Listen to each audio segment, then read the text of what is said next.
71% ng road crash accidents ngayong holiday season ay kinasasangkutan ng mga motorsiklo, batay sa datos ng Department of Health.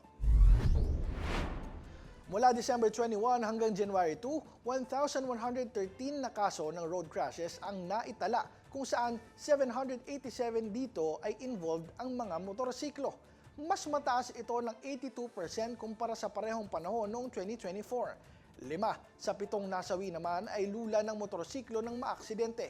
Paalala ng DOH sa mga motorista, ugaliing gumamit ng helmet na DTI approved para sa mga nagmamotor at seatbelt para sa mga nagmamaneho at pasahero ng sasakyan. Huwag magmamaneho kapag pagod o lasing. Sundin ang mga itinakdang speed limit at road sign at siguraduhing may 7 to 8 hours na tulog bago bumiyahe at iwasan ang paggamit ng cellphone habang nagmamaneho.